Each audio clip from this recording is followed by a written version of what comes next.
If you Google China today, 9 out of 10 headlines will talk about its economy.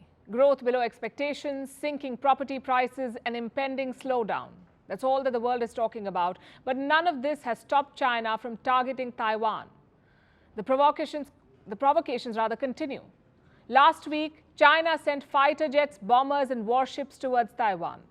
Over the course of 3 days, more than 70 Chinese planes crossed the median line. This is the de facto border between Taiwan and China, the median line. As the threat grows, the world is talking about possible scenarios, and all of these scenarios feature the US. What will America do to contain China? Will it go to war with China over Taiwan? What is America's military strategy vis-a-vis Taiwan? These questions are being asked. Tonight we have some answers. Tonight we want to tell you about what's being called America's wall of defense. This is in the waters around Taiwan. The US is arming allies and building military presence. To understand this wall of defense, let's first understand the lay of the land. This is the region we're talking about, East Asia, already heavily militarized with a sizable presence of US forces. Starting with South Korea. South Korea has about 73 US bases and more than 26,000 American soldiers. Then we have Japan, and double the numbers. Japan has 120 American bases with more than 50,000 US troops. And these are the larger deployments. But US military presence is not limited to these countries. There are bases in the Philippines, Cambodia, Singapore, Brunei, and Guam, which again is a large hub. Guam has about 8,000 US troops. If you connect these dots, you'll see that the Americans have more than a foothold in the region. But that may not be enough to contain China. At least that is Washington's assessment. It remains worried about China's moves. Look at what their latest defense strategy says. It calls China the quote-unquote most comprehensive and serious challenge to the US.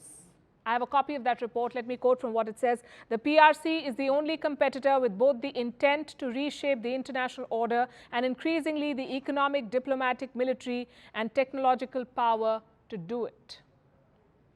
This is the American assessment. The US recognizes the threat posed by China. The question is, what will they do about it? From what we understand, the US military strategy has two parts. Part one is arming allies, and part two is getting access to more bases. And this plan is already being executed. Take the case of Japan. There is complete shift in its defense posture, a complete shift there. Japan is dumping its pacifist credentials. It is preparing for war with American weapons. Let me show you how.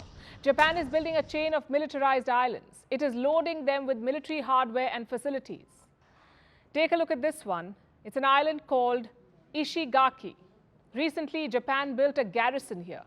In March 2023, it also made an announcement. Japan was sending more than 500 members of the Ground Self-Defense Force. Now, that's their version of an army. Japan technically does not have an army. Their constitution does not allow it. They want to change it. But as of today, what they have is something called a self-defense force. It can only be used for defense. It cannot participate in an attack or an offensive operation. But as Japan shifts away from pacificism, its forces are beginning to look like a real army. The troops in Ishigaki, for instance, are being armed. They're getting 150 military vehicles and land-to-ship and land-to-air missile units. Also America's Patriot missile system. Then we have another island called Yonaguni. It has about 160 Japanese troops. In April this year, they too got a Patriot missile system.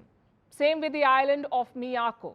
It has in fact the same missile defense system, plus an entire military base with 700 to 800 troops. And anti-ship surface-to-air missile batteries, also radar and intelligence gathering facilities. Another island called Amami Oshima has similar deployments. Earlier this year, Japan started work on yet another island called Mageshima.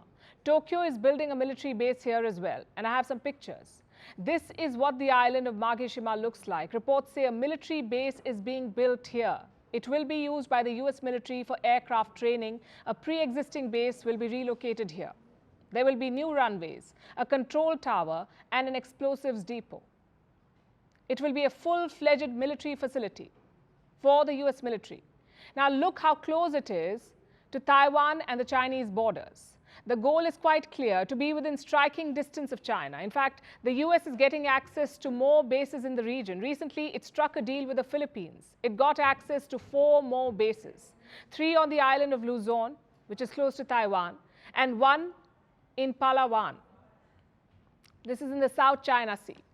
Now, in case you're wondering what America will do with so many bases, let me show you. This is what they're building: America's wall of defense against China. This is what it looks like: 2 chains of interconnected islands, starting from Japan and South Korea in the north to Malaysia, Indonesia, and Papua New Guinea in the south. These 2 island chains are supposed to deter China, and this is not a new idea, by the way. It was first proposed in the year 1951 by John Foster Dulles. He later became the US Secretary of State. Some 70 years back, Dulles proposed the island chain strategy. Back then, the objective was to contain both the Soviet Union and China. He wanted a string of naval bases in the Pacific to restrict access to the sea, both for Moscow and Beijing. And now, all these decades later, that plan is being revived. It may or may not work, but China will see this as encirclement, an attempt at containment, which is what it is. So expect Beijing to react sharply. In fact, it's a bit of a catch-22 situation for the world. These attempts to prevent a war might end up provoking one.